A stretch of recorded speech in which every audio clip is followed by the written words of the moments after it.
Hey guys, welcome back to the channel and thanks so much for joining me. I really appreciate it. Basically, I've got another watch on a Combi-Bracelet for you today. This is not going to be a full review. It's going to be basically an additional review for another watch that I found that has one of these fantastic Combi-Bracelets. The modules are very similar inside of these things. They upgraded them back in, I think, 2021. Anyway, I'll tell you more about that here in just a minute. Anyway, again, this is another square with a Combi-Bracelet. This is model number GW-M5610UBC-1JF. The JF tells you that this is a Japanese-only model, which means that it's supposed to only be sold in the Japanese market.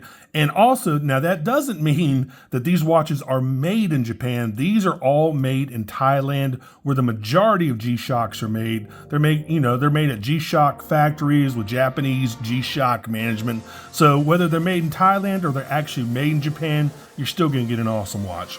Anyway, again, the JF means it's meant for the Japanese market, but you can, of course, obviously kind of circumvent that by buying it from different Japanese websites, even buying them, over here from some different sellers. Anyway, y'all know I love these G-Shocks and these Combi-Bracelets, and I found another one. Let's check it out.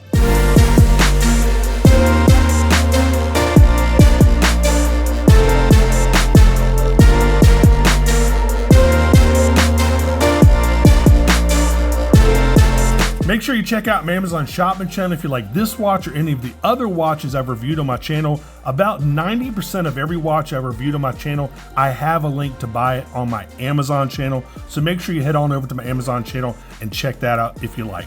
Now, another key indicator that this is a Japanese market watch is the G-Shock box. The American and North American and South American markets, they come in those tins.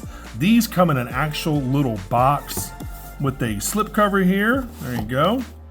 This box has some sort of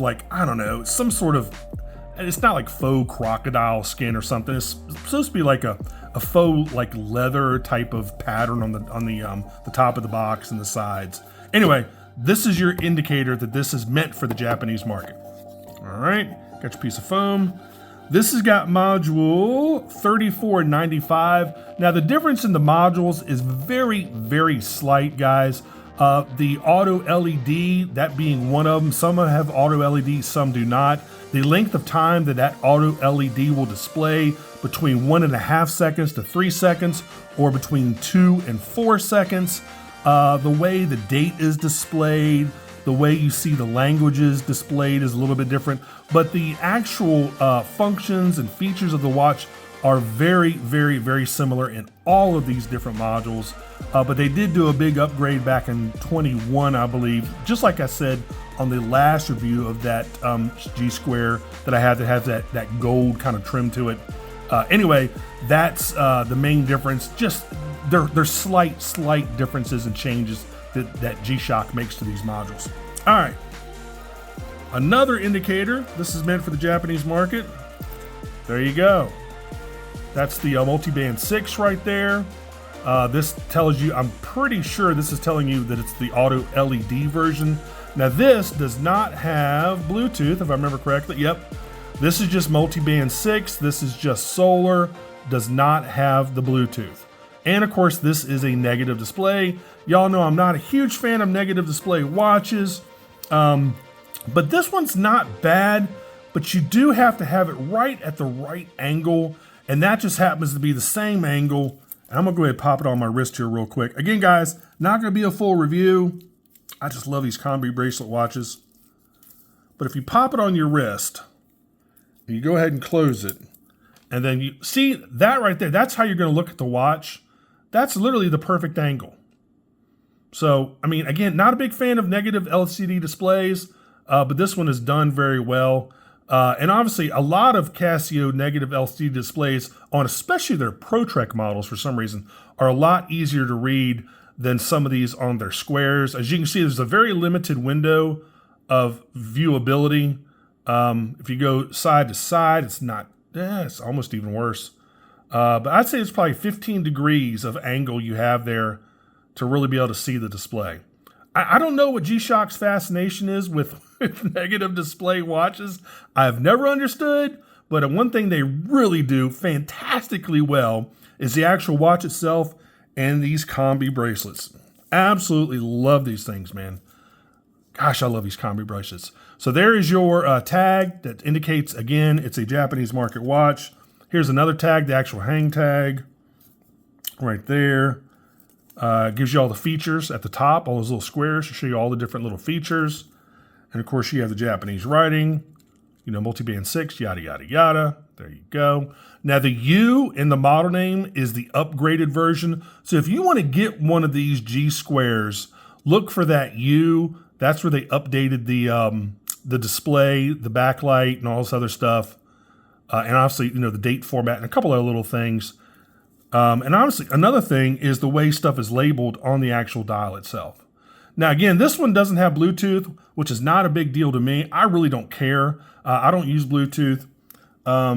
This one, to me, is the Mac Daddy of all of them, so far as every feature you want. This is the one I reviewed about a week or so ago. Man, I love this watch. Guys, I absolutely love this watch. Really, really nice watch. So there's that one. And then there's another one, another G Square. This one does have Bluetooth too. Yep, yeah, it does have Bluetooth. This is another one. This is the lightest G-Shock in the world, well, men's G-Shock. This is the one where everything is, you know, they got the carbon fiber insert for the strap. Anything that you see metal on the watch is actually titanium, including the case back. These are fantastic. I think these only weigh, what, 45 grams. I absolutely love this watch. I mean, I love all G Squares, just about all of them. I've always got to have at least solar and at least multi-band 6 on every watch, every G Square that I get. I got to have a positive display, and I have got to have it be pretty light. This one, again, is 45 grams. And then this one, I think, is 98, I believe. Yeah, this is 98 grams. So I just wanted to show you another G Square with this fantastic combi bracelet that I love so much. I just want to kind of show you what these things look like and that you still can get these. Now, the price varies on these quite a bit.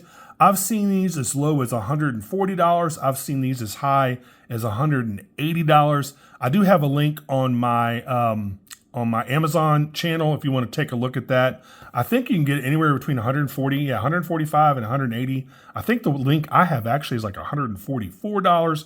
So if you want to head on over there and get one of these, I cannot recommend this watch highly enough. It's just a fantastic watch. And if you notice underneath here, all these are made in Thailand. I don't know if you can see that. Let me see if I can see it. Yeah, there you go, Thailand. Made in Thailand. Very few G-Shocks are actually made in Japan. Now, you know, some of the Mr. G models and some of the higher end models are actually made in Japan.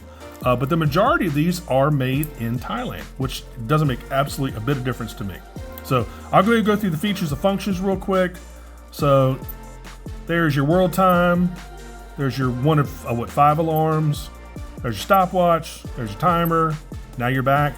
Now this is the difference here. I think this is between 2 and 4 seconds. So I'm gonna go ahead and cycle through the setup here. There's your world time, auto daylight savings time, 12 hour or 24 hour. There's your time itself. There's your date. There's your 12 hour, 24 hour setup. You can set it to display military time. There's your month day. You can do day month. This is one of the things that they changed on these upgraded modules. There's your key where you have the little beep or not. There's your light. Now this one's between 1 and 3 seconds, I believe, or 1.5 and 3 seconds. Yeah, 1 and 3. Whereas one of these other ones, I can't remember which one it was. I think it's this one. It's 2 and 4. So I always like it to display the light a little bit longer. So I set it for 3. And then there's your auto receive. So it gets the time at the end of the, actually it gets the time in the middle of the night between, like, I don't know, 2 and 4 o'clock in the morning. And then your power save.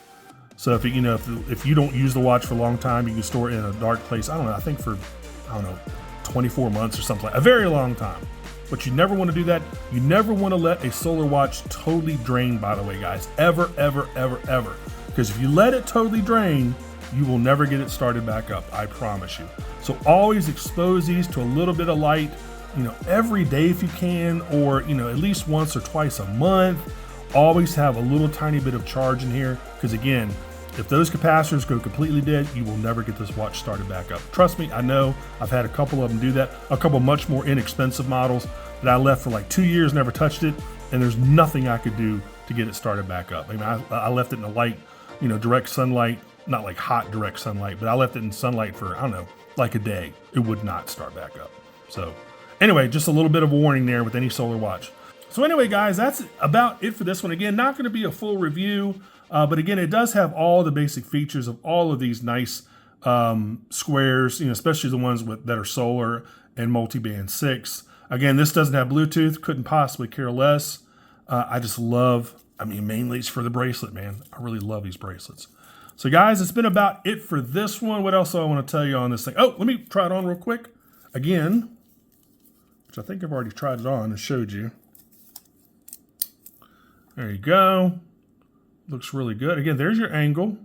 Let's go ahead and kill the studio lights. Let's kill these monitors. Let's give you the backlight. Now, I think I have this set to the auto backlight feature, I believe. Let's see here. Yep, there you go. So that's going to be on for 3 seconds. Now, to turn that feature off in the, was it upper right-hand corner? Yeah. You would press and hold this button for like 4 seconds. And then after you do that, the little LT right here, the little LT right there, that little LT indicator, which stands for light, that'll go off. That means that's going to turn off the auto backlight function. Little LT right above the seconds. There you go. Pretty cool. It's got like a nice blue hue to it, which I didn't know it was going to be like a blue hue. So pretty cool. All right, guys, that's been about it for this one. I'd love to know your thoughts on these. If any of y'all have one of these watches with a Combi-Bracelet, I'm assuming a lot of y'all do. They're fantastic watches. And guys, that's been about it for this one. As usual, make sure you like and subscribe if you like my content, and I really hope you do. And I've got a couple really, really fantastically cool watches coming up in the next week, so make sure you stay tuned. I got a brand new watch coming from Citizen and a brand new watch coming from G-Shock. So make sure you stay tuned for that. And that's about it for this one. Again, thanks so much for watching, and I'll see you in the next review. Take care. Bye-bye.